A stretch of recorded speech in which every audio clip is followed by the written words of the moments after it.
राधे राधे, जय श्री कृष्णा सभी भक्तों को। एक और नई वीडियो के साथ हम आ गए हैं और आज हमारे जो सभी शिशु और लड्डू गोपाल हैं सब स्नान कर चुके हैं और अब हम इन्हें वस्त्र पहना रहे हैं। और निकुंज, गोपू और हमारे नंदू, इन तीनों का आज हम वीडियो लेकर के आए हैं, क्योंकि छोटे जो हैं हमारे सभी लड्डू गोपाल, राधिका जी, राधा जी सब तैयार हो चुके हैं। लास्ट में ये बचे हैं, तो इनका वीडियो हम आप तक पहुंचा रहे हैं। और जैसा कि हमने कहा था कि कुछ कुछ पार्ट्स में आपको हम दिखाने की कोशिश करेंगे कि किस तरीके से हम इनको स्नान कराते हैं और तैयार करते हैं। तो कुछ भागों में हम वीडियो लेकर के आपके सामने प्रस्तुत होएंगे। और जैसा कि आप देख रहे हैं कि वस्त्र पहनाए जा रहे हैं और काफ़ी समय इसमें भी हमारा व्यतीत होता है, इसलिए हम पहले ही इन लोगों के वस्त्रों को निकाल के रख लेते हैं। और आप चाहें तो पहले से, नहलाने से पहले 1 घंटे 2 घंटे पहले, जैसा भी आपको लगे समय, आप उनके पहले वस्त्रों को छांट के और निकाल के रख सकते हैं, क्योंकि काफ़ी समय हो जाता है और अगर उसी टाइम हम बैठें तो बहुत समय भी लग जाता है और समय वेस्ट भी काफ़ी होता है। तो पहले से हमें सोचना पड़ता है कि हमें क्या पहनाना है, क्योंकि हमारी कोशिश यही रहती है कि, और कोशिश क्या, मेरे को लगता है कि मुझे अच्छा लगता है कि मैं सारे ही जो हमारे प्रभु जी हैं उनको एक जैसा ही वस्त्र धारण कराऊं, लेकिन कई बार नहीं मिल पाते हैं तो परेशानी होती है। लेकिन जहाँ तक उपलब्ध हो सकते हैं तो मैं यही प्रयास करती हूँ कि सबको एक जैसे वस्त्र हम धारण कराएं, उससे सभी अच्छे लगते हैं। और निकुंज के बाद अब गोपू भी वस्त्र धारण कर रहे हैं। जैसा कि आप देख पा रहे हैं कि दोनों सेम ही पहन रहे हैं और सेम ही हमने नंदू के भी वस्त्र लिए हैं तैयार करने के लिए। और काफ़ी लोगों के दिमाग में ये प्रश्न हो सकता है, जैसे कि शुरुआत में हमको भी बहुत दुविधा होती थी कि किस तरीके से हम कौन से विग्रह के नंबर के लिए कौन से वस्त्र खरीदें। तो थोड़ा सा ये है कि आपको शुरुआत में समय लग सकता है इस चीज़ को देखने के लिए, क्योंकि देखकर ही आप अंदाज़ा कर पाएंगे। कई बार वस्त्र बड़े भी आ जाते हैं, छोटे भी आ जाते हैं, क्योंकि अधिकतर हम इनको जैसे बच्चों वाले ही वस्त्र धारण कराते हैं। तो आपके विग्रह किस तरीके से कितने नंबर के हैं उसी के हिसाब से वस्त्र आएंगे, क्योंकि छोटे बड़े ये हो जाते हैं। तो आप एक बार अंदाज़ा कर लीजिए और उसी हिसाब से, जैसे 6 महीने के बच्चे या 1 साल का बच्चा या 2 महीने का बच्चा, 1 महीने के बच्चे के जो वस्त्र मार्केट में उपलब्ध होते हैं, आप उस हिसाब से इनके लिए ला सकते हैं।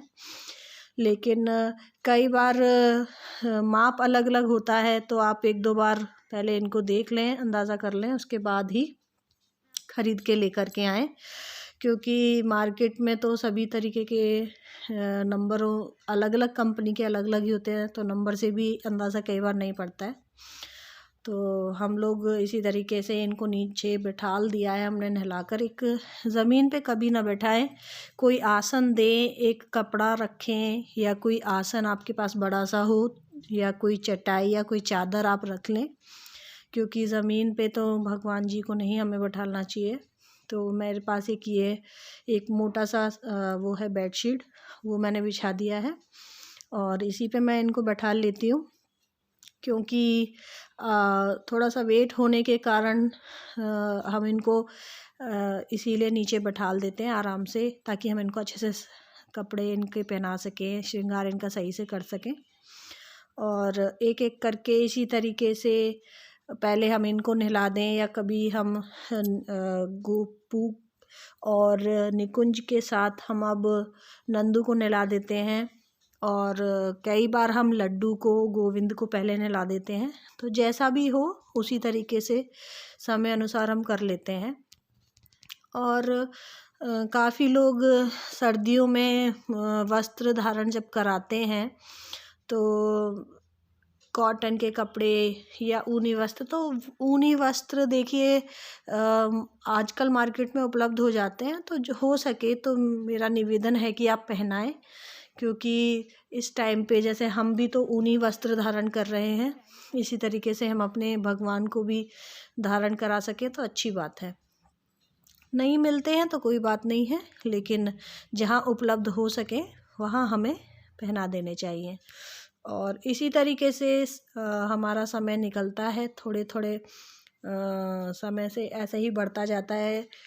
पहले हम इनको तैयार करते हैं, फिर और हमारे जो लड्डू गोपाल जी हैं, राधा जी हैं, और देखिए ये जूते हैं इनके, हम जूते धारण कराते हैं इनको। अपनी आस्था अनुसार, अपने मन अनुसार, जैसा आपका भाव है आप उस तरीके से अपने श्री हरि श्री जी को अपने हिसाब से तैयार करा सकते हैं। काफ़ी लोगों का ये है कि प्रॉपर तरीका, देखिए प्रॉपर तो कुछ भी नहीं है, आपके पास जो सामग्री उपलब्ध है ये हर एक चीज़ में है, भोग में भी, वस्त्रों में भी, जो चीज़ आपके पास आसानी से उपलब्ध हो सकती है आप उसको पहनाइए, उसी तरीके का भोग खिलाइए। ऐसा कुछ नहीं है कि आप मिठाई ही लाएंगे और बनाएंगे तभी भोग लेंगे। भाई देखिए भगवान भाव के भूखे होते हैं, जैसे कि काफ़ी गुरुजी भी हैं जो अभी बताते हैं कि अलग अलग गुरुजी हैं, अलग अलग सत्संग होते हैं, सभी बोलते हैं कि ईश्वर को तो आप एक तुलसी का दल भी अगर देते हैं तो वो उसमें भी बहुत खुश है और बहुत ही तृप्त रहते हैं। तो उनको आपके भोग की या किसी अन्य स्वादिष्ट वस्तु की आवश्यकता नहीं है, बस भाव है कि आप इस बात को भाव में रखें कि हमसे पहले हम उनको अर्पित करें कोई भी चीज़ जो हम बना रहे हैं। पर हाँ, अब प्रभु जी का जो भोग है नहा धो करके ही हमें बनाना चाहिए और उसी से उनका भोग लगाना भी चाहिए। तो आशा करती हूँ आपको आज की वीडियो अच्छी लगी होगी, और अगर आपको वीडियो अच्छी लगी हो तो प्लीज़ लाइक करें, सब्सक्राइब करें, शेयर करें और कमेंट करें।